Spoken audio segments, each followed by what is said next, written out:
Welcome to Successfully Simple, the creative entrepreneur's guide to working less and living more. I'm your host, Erin Flynn, and I've been running my creative business since 2012, and now I'm sharing everything I can to help you along your journey. On this podcast, we'll be diving into ways that you can find the support that you need, simplify your business so that you can work less while still hitting your goals, create a signature service with consistent income, systematize your business so that it runs smoothly, and sell without feeling sleazy. Let's dive into today's episode. Hey there, Erin here. Welcome back to the show. Today we're going to talk all about how to map your client onboarding process. So, as I'm sure you know, getting lost is frustrating. When you don't know which way to go or what happens next, you get anxious and sometimes angry. Think about the last time you were trying to find a location and your GPS wasn't working. It was stressful, right? Especially if you had a time frame that you were supposed to get somewhere in. That's how your clients feel if your onboarding process is rough or confusing. And when they feel frustrated and anxious before the project even begins, you're going to be fighting an uphill battle the entire project to make them happy. Now, every single business is unique, but every single business needs an onboarding process. And while the steps may vary from business to business, it's really important for you to take the time to map out your onboarding process so that you are able to weed out problem clients before they become problems and set expectations for the project. This lets your potential clients know that you are the right fit for them and helps them know what to expect. Now, for most creative entrepreneurs, the following steps that I'm going to talk about will work pretty well, but don't be afraid to mix things up if you prefer to work differently. I know creatives who do a 15-minute intro call right away, and that works super well for them. And I know others who avoid calls altogether throughout the entire process and who still make it work. Now, I don't personally recommend either of these. I'm going to tell you what I recommend, but if it works for you, it works for you. The important part is you have to have an onboarding process in place. So if you don't have one already, start with what I'm outlining and you can tweak to your needs. So, the very first step is a potential client lands on your website. And I know there are some people who are going to argue with me about this, but I truly believe that your website is a part of your client screening and onboarding process. As soon as a potential client lands on your website, she should know immediately what you do. If you're a web designer for nutritionists, that should be obvious as soon as the page loads. You should not be making potential clients click around to find out what you do and who you work with. You want them to know immediately so that if they are not the right fit, they go somewhere else. And if they are the right fit, they get excited about working with you. Your portfolio, if you have one, should reinforce who you work with and the types of projects you work on. This is another self-qualifying step for your potential clients. If the work you do doesn't excite them, they can go somewhere else. But if it impresses them, they get more and more interested and excited to work with you. So think of your website as a carefully curated collection designed to attract a very specific client and to screen out anybody else. You cannot appeal to everyone, so choose your focus, choose your niche, and stick with it. Niching down will help you attract the clients you want to work with, and it will be a turnoff to those who are not a good fit, which is exactly what you want. Then there is the initial inquiry. So when a potential client makes it here, it is likely that she's very seriously considering working with you. But a mistake that a lot of designers or other creatives make is asking too much on the initial inquiry form, which results in very few people filling it out. You do not want to scare off your potential clients with a contact form that takes an hour to fill out. But you do want to collect enough information that you are able to judge whether the project is potentially a good fit or not. So this form should really take no more than 3 to 5 minutes for a potential client to fill out. So narrow down your contact form questions to what you really need to know to make a decision.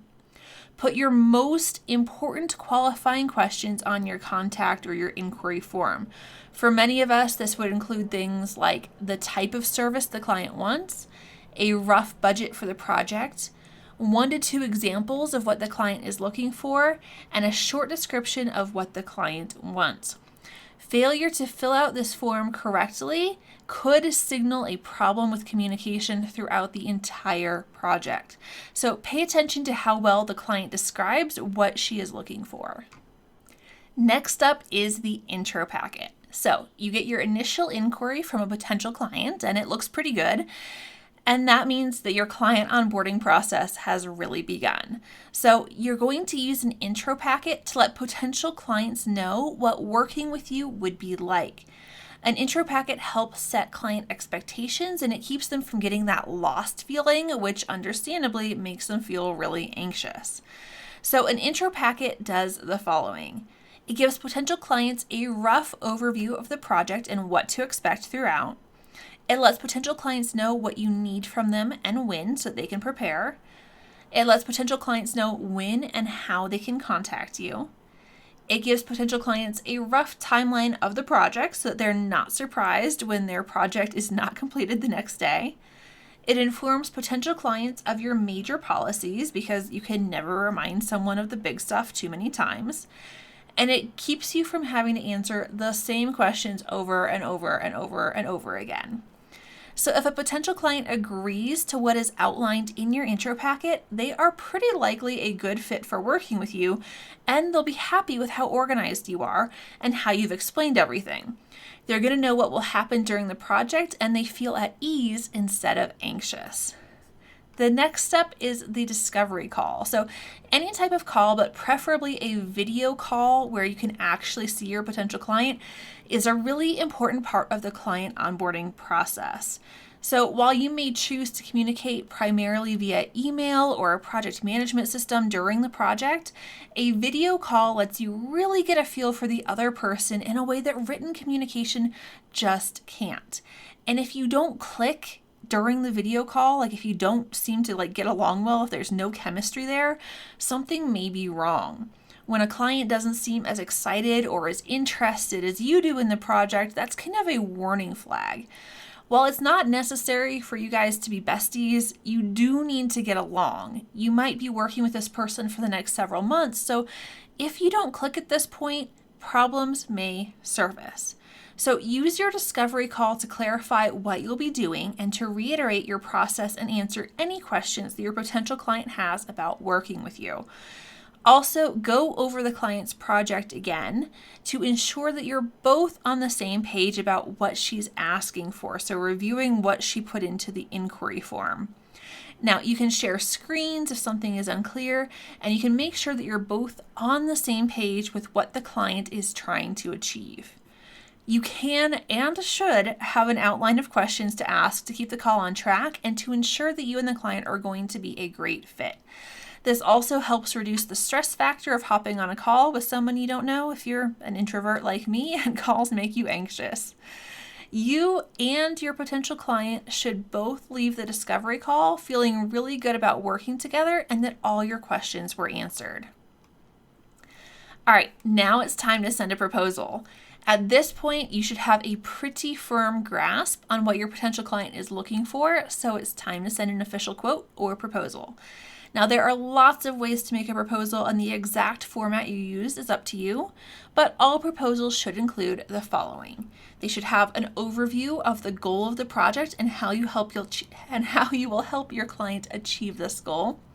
They should have a rough timeline for the project, a scope of work outlining what you'll do, an estimated price based on the scope of work. And remember, the proposal is an estimate. If the client changes her mind or adds something, you can and should adjust the price accordingly. But the proposal lets the client know what you'll be doing specifically for her project and roughly how long her project will take and what it will cost her. This again helps with the antsy feeling that clients understandably get when they have no clue what's going on. A proposal also gives you a document to fall back to if the client drastically changes her mind about what she wants, giving you the option to requote or back out of the project if it's no longer something you are able or want to take on. All right, now you have a contract. It's time to make it legal. A contract protects both you and the client, so you should not work without one. I am not a lawyer, so I'm not going to give you any legal advice, but I do recommend checking out a few places. And I'll have these links for you in the show notes. So there's Your Legal BFF, there's Contract Killer, and there's Small Business Bodyguard. And I have used all of these for help with my own contracts. Now, again, you're going to need to check these out, make sure they're the right fit for you, and possibly take them to a local lawyer for adjustment and review to make sure that they are going to work for your business. But you need to have a contract. So these are a great starting point for you if you don't have one already. Now, remember, the project is not officially a project and the client is not officially a client until a contract is signed. So please do not skip this step of the client onboarding process. It will only lead to problems down the road if you do.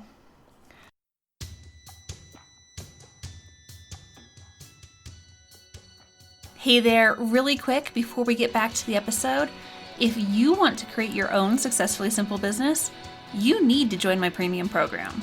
The Successfully Simple Shortcut is an intentionally small group program and community of service-based creative entrepreneurs who want to work less and live more.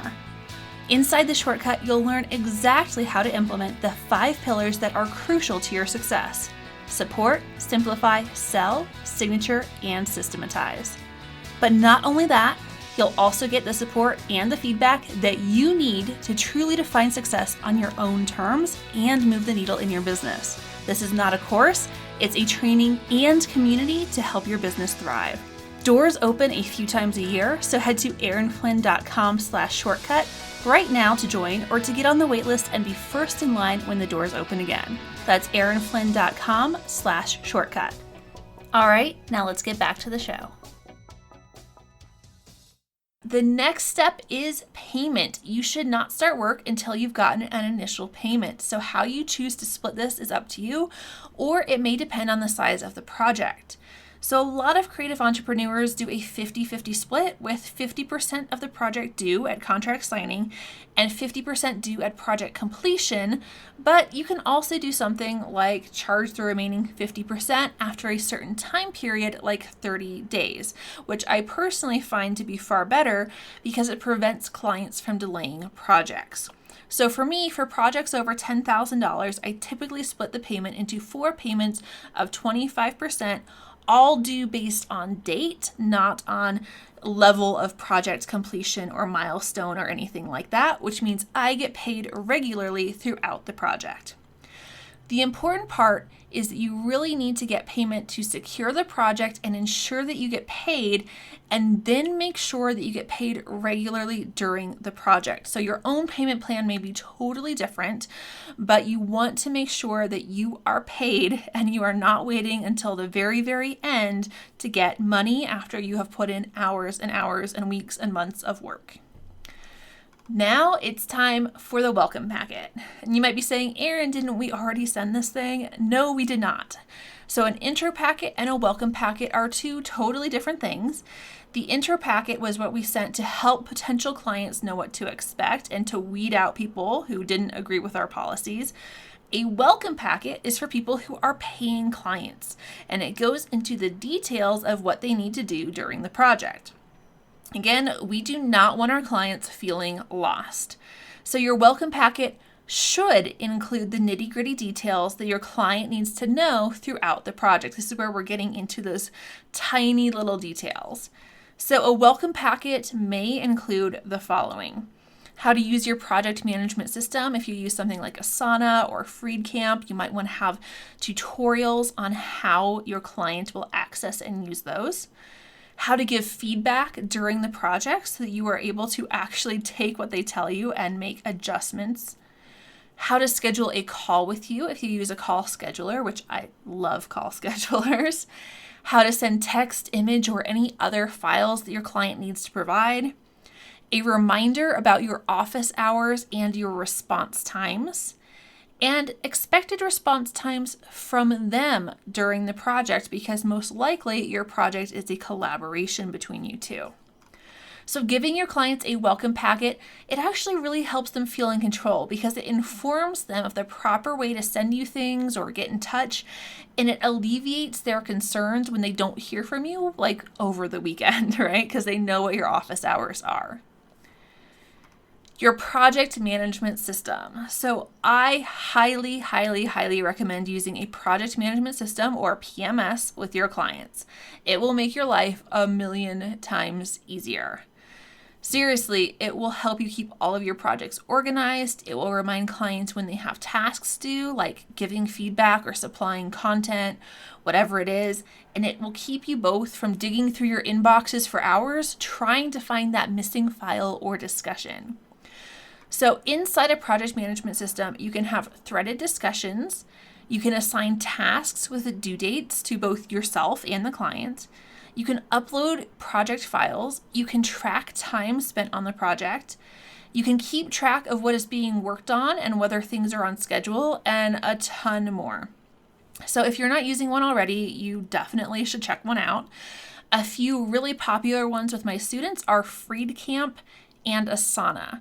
And I will, of course, have links to these in the show notes. But Freedcamp, which is my personal favorite, and Asana, which a lot of my designer students love. I guess the interface works really well with a very creative brain. Both are fantastic. Check them out. It really does not matter what project management system you use. Go, try out 2 or 3. You will know within 5 to 10 minutes if you like one or not. And just choose and stick with whichever one works for you. All right, an in-depth questionnaire or client homework. So this is the part where your client sits down and goes really deep into what they want. And it may take several hours for them to complete this, which is why we leave the homework until after they're a client instead of making them do it at the beginning and then turning them down because something else made them a bad fit. As a side note here, when I assign my clients homework, I also like to send them a gift card to Starbucks. That way they can have a little caffeine boost while they're working through all of this. So you don't have to do this necessarily, but think of something that maybe would make client homework or a whole lot of hours that they're going to be putting in a little bit easier, whether that's a gift card or just a handwritten note that you send them welcoming them to the project can really make a big difference and help them get through all of this stuff that you're asking them to do. Now, of course, depending on the project and what you do, the industry you're in, the homework questions are probably going to vary a lot, but I'm going to give you some examples that a lot of creative entrepreneurs would potentially include. So these are just some ideas. First of all, what's the main goal of this project? Create a Pinterest inspiration board with images that represent your brand and the feeling you want to create on your website. What's the primary feeling you want visitors to have when they're on your website? Sharing 3 to 5 website, copy, photo shoot, etc. examples that you love and explain what you like and what you don't like about each. Who do you consider your biggest competition and why? And who do you wish was your competition? Who is at the level you want to be at?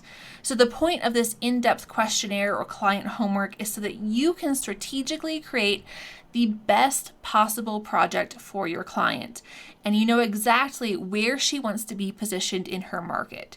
Your job as a creative entrepreneur is to help your client achieve her goals. So you're going to ask questions and get information that will help you achieve those goals. Now, you can, of course, create the in-depth questionnaire or client homework in a number of ways, depending on what works best for you and your clients. So online questionnaires can be created with an online form system like a WordPress plugin or a Typeform. And if the homework is really long, it might work better to be a fillable PDF or even a Google Doc that your client can easily save and come back to so that she doesn't feel as if she has to fill in everything at once. All right, that's it. That's your client onboarding and screening system. Yours, again, may be a little bit different, but it's time for you to map yours out. And I know that sounds like a lot, but properly screening and onboarding your clients is a really, really, really important part of your creative business. And most of this can be done once and then automated or just very slightly tweaked for each new client. So for example, you only have to make the intake form, the intro packet, the welcome packet, and the client homework once. Then each client receives the same documents, the same questions, which cuts down on your active participation in asking questions or answering them, and you'll end up saving a ton of time. Proposals and contracts simply need to be adjusted for each project. So once you have the base, the template there, you just need to tweak them to make them work for your individual clients. The only thing you really can't automate is the video call, but again, you can and should create a template with questions. And that call is really, really important because it gives you a feel for the client and the project. So please don't skip it. The point of creating a streamlined client screening and onboarding process is to help clients determine if you are the right fit for them, as much as it is to help you decide if they are the right fit for you. Clients self-screen through viewing your website and reviewing your intro packet, and then you screen them through the video call and other things before they end up signing the contract. Potential clients who are not a good fit are weeded out, and potential clients who are, they know what to expect and they get really excited about working with you because you are showing up as a professional. You end up with great clients, and your clients end up with a creative entrepreneur who is excited to work with them and has a nice, clear process to do so. All right, if you liked this episode and you want to go even more in depth into your systems and creating a great experience for your clients, you need to check out the Successfully Simple Shortcut. It is my premium program for creative entrepreneurs who offer services, and it helps you get everything streamlined and ready to go. And I don't just mean your systems, I mean your entire business, so that you have a plan from everything to where you want to be 5 years from now, to your marketing, to the services you provide, to providing those services really, really excellently to your clients. So check that out at erinflynn.com/shortcut. That's erinflynn.com/shortcut to learn more and to join. Thanks so much for tuning in. Any links mentioned in this episode will be included in the show notes. If you enjoyed this episode, please subscribe on whatever platform you like to listen to podcasts on. And if you really enjoyed the show, please take 2 minutes to leave me a review so that others can find the show and create their own successfully simple business. Thank you, and I'll see you in the next episode.